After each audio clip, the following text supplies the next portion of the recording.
Hello everyone, welcome to my YouTube channel Tech Code Classes. I am Neeraj Khatri and I am a data scientist in VJI Robotics. So जो आज का हमारा जो session है उसमें आज हम डिस्कस करने वाले हैं स्टेटमेंट्स इन पाइथन.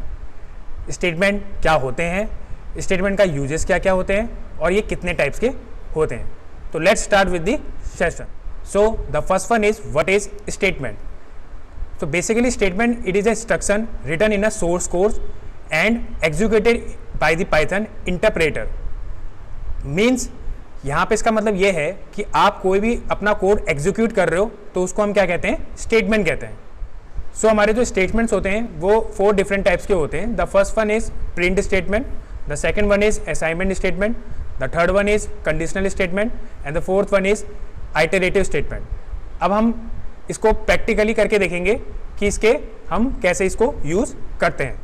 सो यहाँ पे आप देख रहे हैं हमारा सबसे पहला जो स्टेटमेंट है वो है प्रिंट स्टेटमेंट. प्रिंट स्टेटमेंट से आप क्या समझ रहे हैं, प्रिंट वर्ड आपने पहले भी सुना होगा. जैसे हम लोग कोई जो प्रिंटर होता है उसमें हम जो कोई भी चीज़ प्रिंट कराने को देते हैं तो वो एज इट इज़ वैसी की वैसी ही चीज़ निकल के बाहर आती है. तो ऐसी हम लोग का यहाँ पे भी प्रिंट स्टेटमेंट है. It is use to print the desire message on a screen. अगर जैसे कि मैं यहाँ पे एग्जाम्पल की बात करता हूँ, अगर मैं आपको नॉर्मली प्रिंट कोई भी एक डेटा टाइप लेता हूँ, जैसे कि मैं यहाँ पे कोई डेटा टाइप ले रहा हूँ स्ट्रिंग. मैंने स्ट्रिंग के अंदर यहाँ पे लिखा नीरज खत्री ब्रैकेट. तो यहाँ पे आप देख रहे हैं यहाँ पे मेरा जो आउटपुट आ रहा है वो सिंपल आउटपुट आ रहा है नीरज खत्री करके. तो यहाँ पे आप देख सकते हैं कि जो मैंने उसको प्रिंट करने को दिया है कोड को, वही चीज़ वो प्रिंट होके आ रही है. अब इसमें आप एक चीज़ और देख सकते हैं कि अगर मैं इसी को यहाँ पे कैपिटल में P लिख के यहाँ पे प्रिंट कराता हूँ और एक कोई भी डेटा टाइप ले लेता हूँ, मैंने लिया यहाँ पे स्ट्रिंग नीरज खत्री. तो यहाँ पे आप देखेंगे यहाँ पे हमारा जो है आउटपुट में वो एक एरर आ रहा है और वो ये आ रहा है कि प्रिंट इज़ नॉट डिफाइंड. ये पाइथन के उसमें ये ऑलरेडी क्या है, डिफाइन ही नहीं है, क्योंकि ये यहाँ पे ऑलरेडी प्रिंट जो है हमारा, हम लोग प्रिंट को जो है वो स्मॉल लेटर्स में लिखते हैं, तो इसलिए ये यहाँ पे एरर दिखा रहा है. और ये हम लोग ऑलरेडी पाइथन की अपने इंट्रोडक्शन पार्ट में पढ़ चुके हैं कि ये केस सेंसिटिव होते हैं. So the next statement is assignment statement. Assignment statement वो स्टेटमेंट होते हैं जहाँ पे हम लोग किसी भी जो वैल्यू होती है हमारी उसको हमें असाइन कराना पड़ता है किसी वेरिएबल के साथ. जैसे कि it is use to set a value to the variable name in a program. जैसे कि मैं एग्जांपल के तौर पर अगर यहाँ पे देखूँ तो अगर मैं x मैं कोई वेरिएबल ले रहा हूँ, x इक्वल्स टू यहाँ पे मैं बोल रहा हूँ 10. x की क्या है, एक वैल्यू है 10 और मैं उसको यहाँ पे प्रिंट कराने को बोल रहा हूँ. प्रिंट किसको, एक वेरिएबल को प्रिंट कराने को बोल रहा हूँ जो कि मैंने क्या लिया हुआ है, x लिया हुआ है. तो यहाँ पर आप आउटपुट में देख सकते हैं वो आउटपुट में यहाँ पे हमारा 10 लिख के दे देगा. तो बेसिकली ये हमारे क्या हुए, assignment statement. So the next statement is conditional statement. Conditional से आपको क्या समझ में आ रहा है, कंडीशनल से मतलब समझ में आ रहा है हमें कंडीशन, मतलब कि जब हम कोई भी स्टेटमेंट देंगे तो वहां पे हमारी क्या लग रही है, कोई कंडीशन लग रही है. It is use for decision making based on condition, जिसमें हम लोग इफ, एल्स और एलिफ का यूज करते हैं. So let's start with the example. अगर मैं यहाँ पे बोलता हूँ कोई भी एक वेरिएबल मैंने लिया a इक्वल्स टू मैं यहाँ पे बोलता हूँ 20 और यहाँ पे मैं कोई कंडीशन बोल रहा हूँ, जैसे कि मैं बोल रहा हूँ if a is greater than 0. मैंने यहाँ पे ये कंडीशन दी कि जो मेरा a है वो 20 से अगर ग्रेटर हो तो वो मुझे प्रिंट करके दे दे, print number is positive.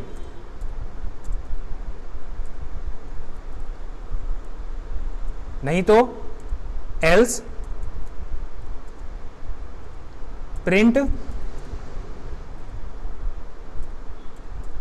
Number is negative. तो यहां पे मैंने कंडीशन क्या दी है कि अगर यहां पे मैंने ये बोल रखा है कि अगर जो मैंने a जो मेरा वेरिएबल है जिसकी वैल्यू क्या है 20 है, अगर वो ग्रेटर देन 0 है तो नंबर मेरा यहाँ पे प्रिंट क्या टाइप हो के आ जाना चाहिए, पॉजिटिव.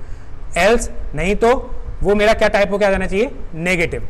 तो यहाँ पे जो मेरा आउटपुट आएगा वो आएगा नंबर इज पॉजिटिव.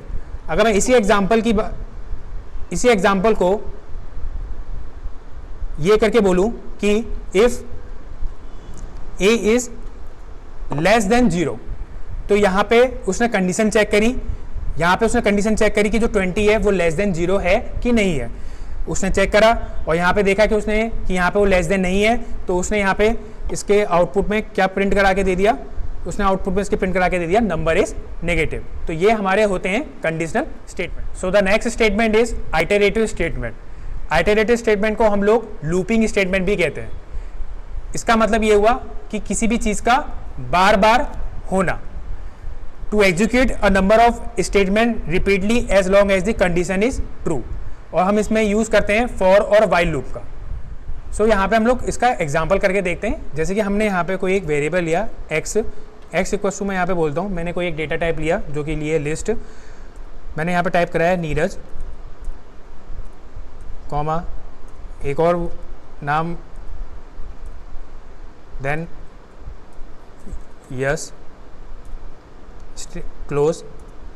और यहाँ पे मैं बोल रहा हूँ फॉर लूप लगा रहा हूँ, यहाँ पे मैं बोल रहा हूँ for I in X print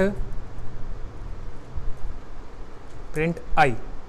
अब आप यहाँ पे देख सकते हैं, यहाँ पे मैं फॉर लूप लगा रहा हूँ for I in x, means I जो है वो हमारा यहाँ पे एक्स की वैल्यू जो कि क्या है हमारी नीरज, राज और यस, और मैंने वहाँ पे बोला है प्रिंट आई कराने को, मतलब कि वो यहाँ पे एक के बाद एक वैल्यू को प्रिंट करके हमें दे देगा। वो पहले सबसे पहले नीरज के पास गया, उसने पहले यहाँ पे नीरज को प्रिंट कराएगा, फिर वो अगेन फिर से एक लूप चला, फिर वो राज के पास गया, उसने फिर वो राज को प्रिंट कराएगा, देन नेक्स्ट वन इज वो यस के पास गया और फिर वो यस को प्रिंट कराएगा।